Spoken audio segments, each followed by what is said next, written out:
শুকনো পাতার নূপুর পায়লেখিকা আয়েশা শেখ রিন পর্ব 18।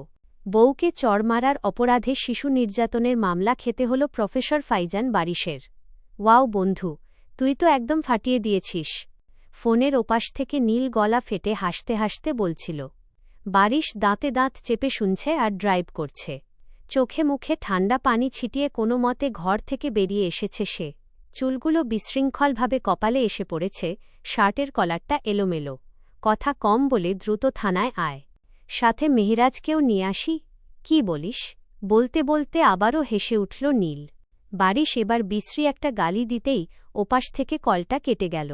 ফোনটা পাশের খালি সিটের ওপর ছুঁড়ে ফেলে দিয়ে চোয়াল শক্ত রেখেই রাস্তার মোড় ঘুরল সে।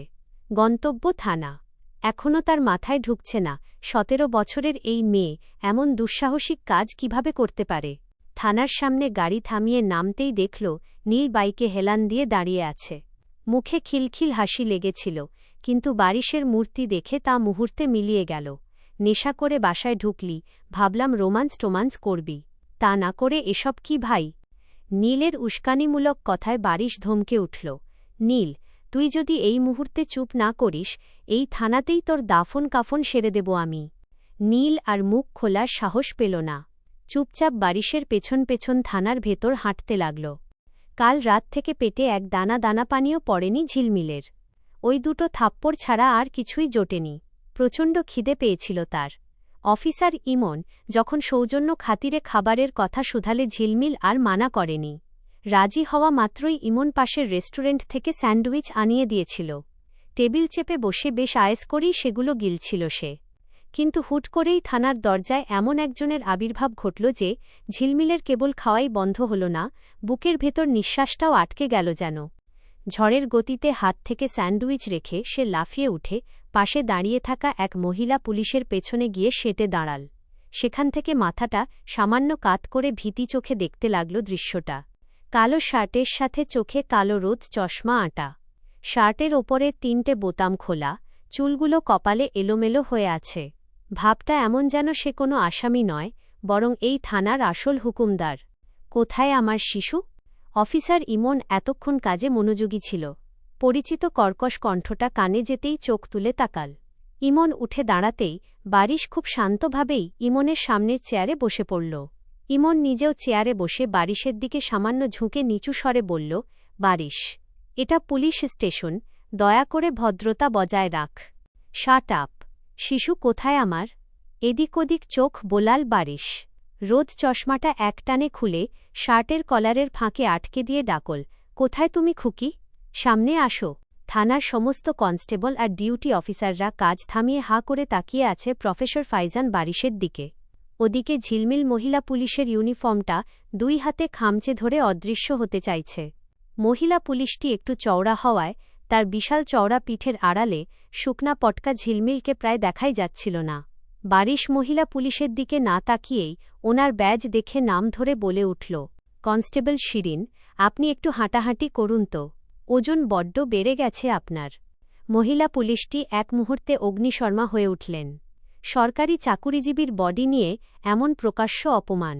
কত বড় আস্পর্ধা এই প্রফেসরের! তিনি তেড়ে এগিয়ে এসে রেগেমেগে কিছু একটা বলতে যাবেন, কিন্তু তার আগেই বারিশ বিদ্যুৎ বেগে নিজের লম্বা হাতটা মহিলা পুলিশের আড়াল ঠেলে বাড়িয়ে দিল। কিছু বুঝে ওঠার আগেই ঝিলমিলের হাত চেপে ধরে এক হেঁচকা টানে তাকে টেনে আনল নিজের একদম কাছে। ঝিলমিল ছিটকে এসে সোজা বারিশের চওড়া বুকের ওপর আছড়ে পড়ল। বারিশ ওর ডান হাতটা শক্ত মুঠোয় পেঁচিয়ে ধরে ঠান্ডা গলায় ফিসফিস করে বলল, finally back to where you belong, my little child. পা পাগলু। ঝিলমিল আতঙ্কে চোখ গোল গোল করে বারিশের দিকে চাইল। শরীর কাঁপছে তার। বারিশ তার ভয়ার্ত মুখের দিকে এক মুহূর্ত তাকিয়ে থেকে বলল, সারা রাত আমার রুমে ঘুমিয়ে সকালে উঠে আমার কিনে দেওয়া ড্রেস পরে আমার নামেই মামলা করতে এসেছ? ঝিলমিল বারিশের চাউনি সহ্য করতে না পেরে আকুল হয়ে আর চোখে চাইল ইমনের দিকে। অফিসার ইমন, দেখুন কিভাবে ভয় দেখাচ্ছে, তাকে এখনই লকআপে ঢোকান প্লিজ। স্টুপিড! গর্জে উঠল বারিশ। ইমন চেয়ার ছেড়ে সোজা হয়ে দাঁড়াল। বারিশ, ছেড়ে দে ওকে, তুই যা করেছিস তা স্পষ্ট অপরাধ। আপাতত তোকে হাজতবাসী করতে হবে। বারিশ চোখ দুটো সরু করে ইমনের দিকে তাকাল। তোর পুলিশগিরি বের করব আমি। ইমন কিছু একটা বলবে, তার আগেই থানার দরজা থেকে ভেসে এলো মেহেরাজের উঁচু গলা। কে আমার বন্ধুর নামে শিশু নির্যাতনের মামলা দিয়েছে? কার এত বড় কলিজা হয়ে গেছে? বারিশ, ঝিলমিল, নীল, ইমনসহ থানার সকলেই মেহেরাজের দিকে তাকাল, যে শার্টের হাতা গোটাতে গোটাতে এদিকেই আসছে। বারিশ ঝিলমিলের হাত ছেড়ে দিয়ে অজ্ঞি দৃষ্টিতে নীলের দিকে তাকাল। সঙ্গে সঙ্গে চোখ নামিয়ে নিল নীল। কিরে ইমন, তুই জানিস না আমাদের বারিশ কেমন? একজন এসে রিপোর্ট করল আর অমনি থানায় নিয়ে এলি? তারপর নিজের ভাতিজি ঝিলমিলের মলিন মুখটার দিকে তাকাল। মেয়েটার মুখটা ফ্যাকাসে, চোখ দুটো ফোলা। আহারে, নিশ্চিত স্বামীর এই বিপদে দুশ্চিন্তায় মেয়েটার চেহারা এমন শুকিয়ে গেছে। মেহেরাজ এক হাত দিয়ে পরম স্নেহে ঝিলমিলকে নিজের বুকের সাথে আগলে ধরল। একদম ভয় পাবি না মামুনি, তোর চাচ্চু চলে এসেছে তো, ওর কিচ্ছু হতে দেব না। যে এমন ভুলভাল রিপোর্ট করেছে তাকে একবার ধরে নি, ওর 14 গোষ্ঠীকে জেলের শুকনো রুটি খাওয়াব। নীল হেসে দিতে চেয়েও দিল না। ঝিলমিলের চোখ আরও বড় বড় হয়ে উঠল। এখন ঝিলমিল কিভাবে বলবে এই রিপোর্ট সে করেছে? চাচ্চু সেটা কিভাবে নেবে তার? ইমন হালকা গলায় খাঁকারি দিয়ে পরিস্থিতিটা পরিষ্কার করার চেষ্টা করল। রিপোর্ট তো উনিই করেছে, বারিশের ওয়াইফ। বারিশ তার স্ত্রীকে নির্যাতন করে। বাই দ্য ওয়ে, তুই বারিশের বউকে আগে থেকেই চিনিস নাকি? মেহেরাজের মাথায় যেন একলগে 7টা বাজ পড়ল। হোয়াট? কি আজে বাজে বকছিস তুই? আর আমি ওর বউকে চিনব না মানে? ও তো আমার বড় ভাইয়ের একমাত্র মেয়ে, আমার নিজের ভাতিজি। ইমন ওদের দীর্ঘদিনের বন্ধু হলেও পুরো ব্যাপারটা তার একদম অজানা ছিল। সে রীতিমতো বাকরুদ্ধ হয়ে গেল। বলিস কি? এসব কখন ঘটল? মেহেরাজ ইমনের প্রশ্নের তোয়াক্কা না করে সরাসরি ঝিলমিলের দিকে ঘুরল। থমথমে গলায় শুধাল, জাহান, সত্যি করে বলতো, তুই অভিযোগ নিয়ে এসেছিস? বারিশ কি তোকে কষ্ট দিয়েছে? ঝিলমিল মেঝের দিকে তাকিয়ে থেকে ধীরে ধীরে ইতিবাচকভাবে মাথা নাড়ল। কি করেছে ও তোর সাথে? মেয়ে মেরেছে। ঝিলমিলের কণ্ঠস্বর একদম নিচু। কবে? গতকাল রাতে। শব্দটা শোনা মাত্রই মেহেরাজের মাথার রক্ত চড়ে গেল। কোনোরকম চিন্তাভাবনা না করে ঘুরে সোজা বারিশের চিবুক লক্ষ্য করে এক ভয়ঙ্কর কড়া ঘুষি বসিয়ে দিল সে। কত বড় স্পর্ধা তোর! আমার চোখের মনির গায়ে হাত তুলিস তুই? ঝিলমিল ভয়ে দু চোখ বুজে ফেলল। বারিশ ঘুষির ধাক্কায় সামান্য পিছিয়ে গেলেও পরক্ষণেই নিজের 2 হাতের মুঠো শক্ত করে সামলে নিল নিজেকে। মেহেরাজ রাগে অন্ধ হয়ে দ্বিতীয়বার আঘাত করতে উদ্যত হওয়ার আগেই বারিশ বিদ্যুৎ গতিতে এগিয়ে গিয়ে মেহেরাজের শার্টের কলার আঁকড়ে ধরে পাল্টা ধাক্কা মারল। She is my wife. সে ভুল করলে 1000 বার মারব, আবার নিজেই শাসন শেষে আদর করব। আমাদের ব্যক্তিগত ব্যাপারের মাঝখানে গাল বাড়াতে আসার তুই কে? মেহেরাজকে নীল কল করে বলেছিল বারিশের নামে শিশু নির্যাতনের রিপোর্ট করা হয়েছে। সে তখন অফিসে যাওয়ার জন্য তৈরি হচ্ছিল। খবর শুনেই দ্রুত চলে আসে। নীল তো জানিয়েছিল ব্যাপারটা সমাধানের জন্য, কিন্তু এখন তো পুরো গোলমাল হয়ে গেল। মেহেরাজ এসে বন্ধুর কলার চেপে ধরে বলল, না, ভুল করলেও ওর গায়ে হাত তোলার অধিকার তোকে কেউ দেয়নি। ওকে আমরা এভাবে বড় করিনি। যাকে আমরা সামান্য ধমক পর্যন্ত দেইনি, তার গায়ে হাত তুলিস কোন সাহসে? বারিশ এক ঝটকায় মেহেরাজের হাতটা নিজের কলার থেকে সরিয়ে দিয়ে চিৎকার দিয়ে উঠল, তাহলে নিয়ে যা ওকে। যে স্ত্রীর ওপর আমার নিজের কোনো অধিকার থাকবে না, তেমন স্ত্রীকে আমারও কোনো প্রয়োজন নেই। তোরাই তো জোর করে এই মেয়েকে আমার ঘাড়ে চাপিয়ে দিয়েছিলি। না হলে এই অপ্রাপ্তবয়স্ক ইম্যাচিউর শিশু বাচ্চাকে কোন দুঃখে আমি বিয়ে করতে যাব? বারিশের কথা শুনতেই ঝিলমিল চোখ মেলে তাকাল। বুকের ভেতরটা ছাঁত করে উঠল তার। আবার সেই ফিরে যাওয়া? না, সে কিছুতেই ওই বাড়িতে ফেরত যাবে না। অন্তত আর কিছুদিন, যতক্ষণ না তার নিজের পরিকল্পনা সফল হচ্ছে, সে যাবে না। মেহেরাজ চোয়াল শক্ত করে বলল, অবশ্যই নিয়ে যাব। তোর কি ধারণা, এত বড় কাণ্ডের পরও আমি ওকে তোর বাড়িতে ফেরত পাঠাব? তোর সাথে আমার বন্ধুত্ব তো আজ এখানেই শেষ হলই, এই সম্পর্কটাও আমি শেষ করব। দাঁড়া, আমি এখনই ভাইয়া আর আম্মাকে ফোন করছি। মেহেরাজ পকেট থেকে ফোন বের করতেই ঝিলমিল আঁতকে উঠে সামনে এগিয়ে এল। না না, চাচ্চু, তুমি প্লিজ কাউকে ফোন করো না। তোমরা যতটা ভাবছ আসলে তেমন কিছুই হয়নি। মেহেরাজ চোখ কুঁচকে নিজের ভাতিজির দিকে তাকাল। কিছু হয়নি মানে?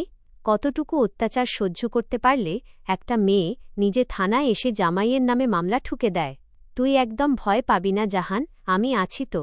ঝিলমিল আমতা আমতা করে তোতলাতে তোতলাতে বলল, আসলে তেমন গুরুতর কিছু না চাচ্ছু।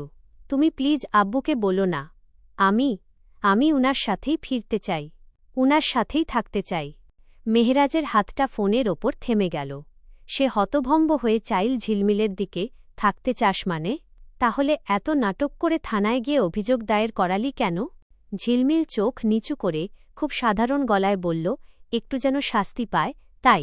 আমাকে দুটো চড় মেরেছে তো, তাই ভেবেছিলাম পুলিশ উনাকে 2 ঘণ্টা লকআপে আটকে রাখবে। ব্যাস, এর বেশি তো কিছু না। কথাটা শুনে বারিশ এক মুহূর্তের জন্য যেন নিজের কানকে বিশ্বাস করতে পারল না। মেয়েটার দুঃসাহস আর নির্বুদ্ধিতার মাত্রা দেখে সে রীতিমতো তাজ্জব বনে গেল। তার মানে আপনি অভিযোগ তুলছেন না? ইমন বলল, না, শুধু কিছুক্ষণ লকআপে রাখুন, তাহলেই হবে।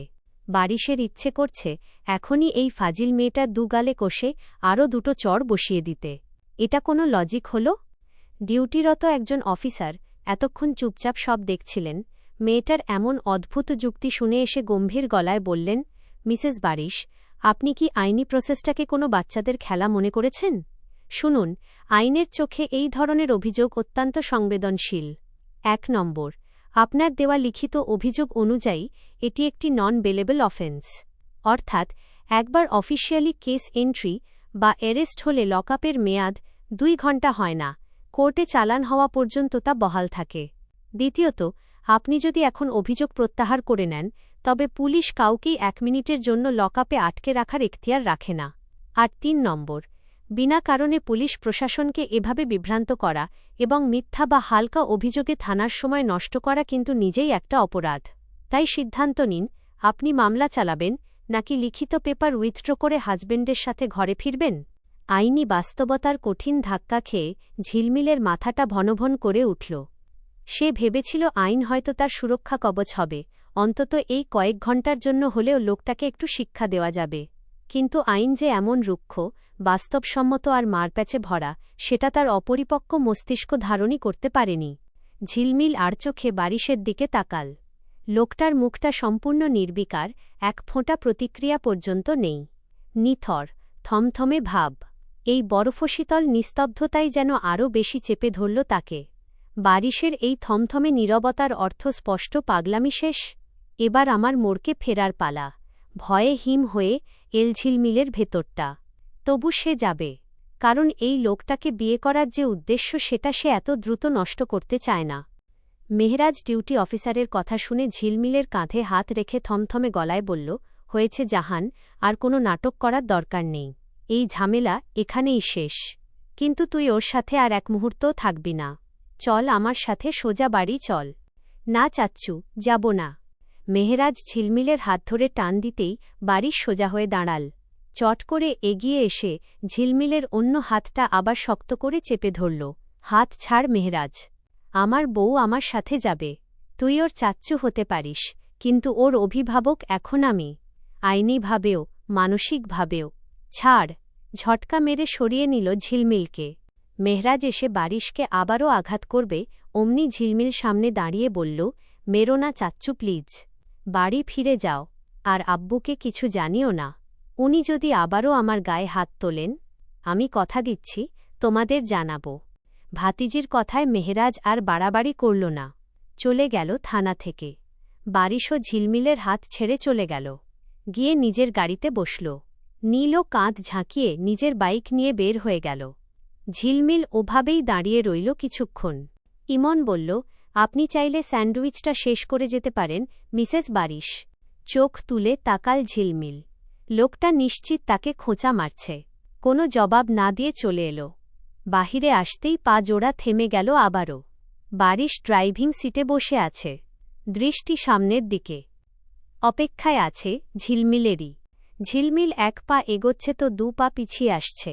কোনো মতেই সামনে যাওয়ার সাহস পাচ্ছে না। আজ রাতে তার ভাগ্যে কি শনি নাচছে কে জানে। তবুও সাহস কুড়িয়ে সে গাড়ির পেছনের দরজা খুলে চুপচাপ গিয়ে বসল। বারিশ তখনও একইভাবে সামনে তাকিয়ে। নিখাদ এক নীরবতা পুরো গাড়িতে ছেয়ে আছে। গাড়ি স্টার্ট দেওয়ার কোনো লক্ষণও নেই। ঝিলমিল বেশ কিছুক্ষণ দম বন্ধ করে বসে থাকার পর নিজেকে সামলে লোকটাকে ডাকার জন্য ইতস্তত কণ্ঠে প্রস্তুতি নিল। শুনুন। বারিশ বিদ্যুৎ বেগে নিজের দুটো হাত একদম বাঘের থাবার মতো ঝিলমিলের গলার দিকে বাড়িয়ে দিল। ঝিলমিল নিশ্চিত ধরেই নিল আজকে সে আর বেঁচে ফিরছে না।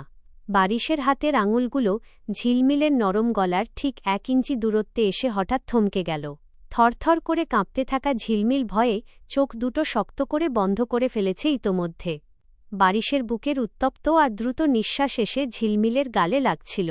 দাঁতে দাঁত চেপে থমথমে আর নিচু স্বরে সে ফিসফিস করে উঠল, একদম চিবিয়ে খেতে মন চাচ্ছে। ঝিলমিল কাঁপতে কাঁপতে চোখ বন্ধ রেখেই উচ্চারণ করল, বা বাসায় গিয়ে ব্রেকফাস্ট বানিয়ে দেব, তখন খাইয়েন। মারবেন না প্লিজ। বারিশ নিষ্পলক চোখে তাকিয়ে রইল তার দিকে। মুখটা দেখলে বোঝার উপায় আছে মেয়েটা এত বড় একটা কাণ্ড ঘটিয়ে বসতে পারে। একেবারে সোজা শিশু নির্যাতনের মামলা ঠুকে দিয়েছে। ভাবা যায়?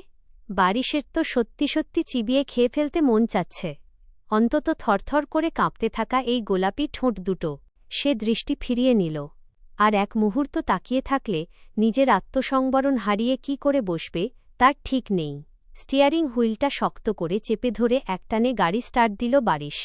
এক্সিলারেটরে চাপ পড়তেই গাড়িটা উন্মুক্ত সড়কের বুক চিরে ক্ষিপ্র গতিতে ছুটতে লাগল। ভেতরের জমাট বাঁধা যত আক্রোশ যেন সে এই গাড়ির গতিতেই মেটাতে চাইছে। ঝিলমিল আতঙ্কে সিট চেপে ধরে বলে উঠল, এভাবে চালালে তো দুজনেই মারা যাব। মরলে মরব। বারিশের গলায় বরফশীতল জবাব। আচ্ছা সরি, আপনি আর আমার গায়ে হাত তুলবেন না, আমিও আর এমন করব না। বারিশ আর কোনো উত্তর দিল না। একইভাবে ঝড়ের গতিতে গাড়ি চালিয়ে একসময় এসে পৌঁছাল বাড়ির গ্যারেজে। বাসা তখন ফাঁকা। ঝিলমিল সিঁড়ির দিকে পা বাড়াতেই বারিশ ওকে কিচেনের দিকে পাঠিয়ে দিল French toast, scrambled eggs with mushroom আর সাথে 1 কাপ স্ট্রং ব্ল্যাক কফি। দ্রুত। ঝিলমিল হা করে তাকাল, এতগুলো? আপনি তো একসাথে এত খাবার খান না। আজ খাব। ঝিলমিল আর কথা বাড়াল না। কথা বাড়িয়ে যে লাভ নেই তা তার ভালো করেই জানা। গত 20 দিন তো এভাবেই কেটেছে। শুরুর দিকের সেই বিরক্তি আর কান্না এখন আর সেভাবে আসে না।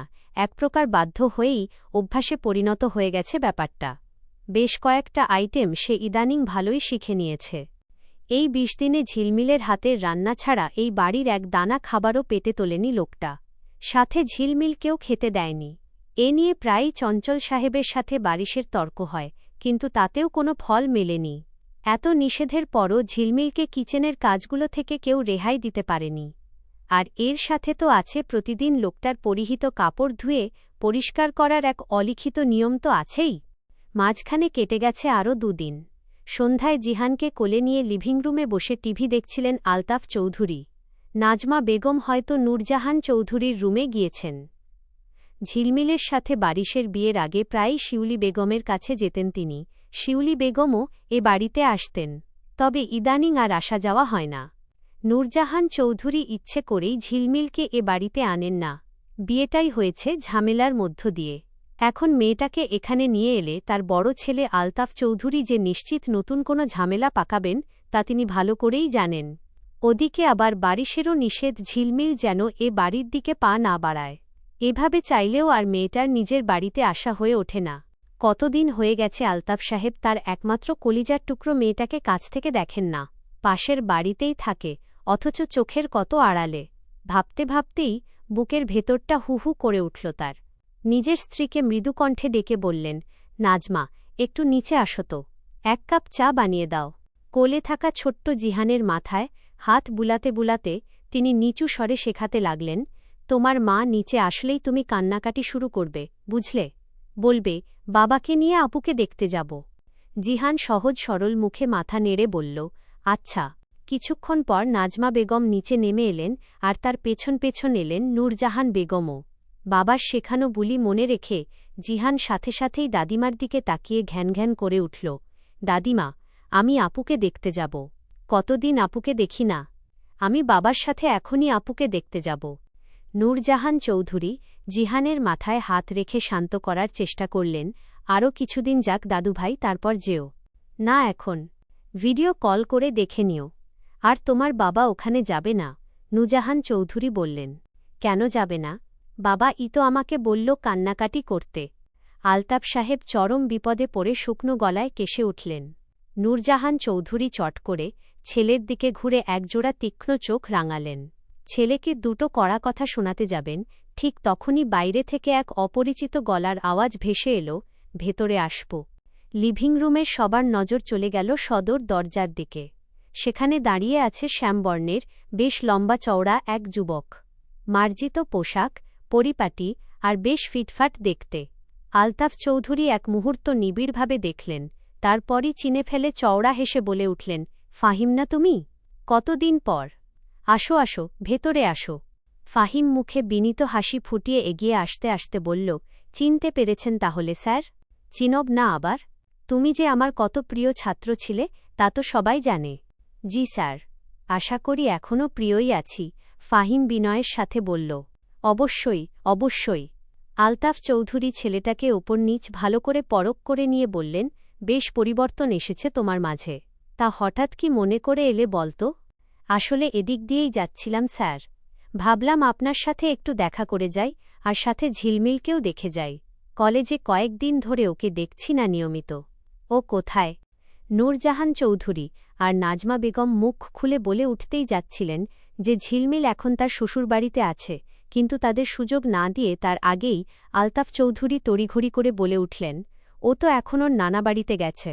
ফাহিম খানিকটা অবাক হয়ে বলল, ওহ তাই? তা ফিরবে কবে? এই তো কিছুদিন থাকবে সেখানে, খুব দ্রুতই চলে আসবে। এরপর আরও কিছুক্ষণ ফাহিমের সাথে সাধারণ খবরাখবর নিয়ে কথা বললেন আলতাফ সাহেব। কিছুক্ষণ কুশল বিনিময় শেষে ফাহিম বিদায় নিয়ে চলে গেল। ফাহিম দৃষ্টিসীমার বাইরে যেতেই নূরজাহান চৌধুরী ছেলের দিকে রাগে ফোঁস করে উঠলেন, তুমি ছেলেটার সাথে বানিয়ে বানিয়ে মিথ্যা বললে কেন আলতাফ? কি চাচ্ছটা কি তুমি?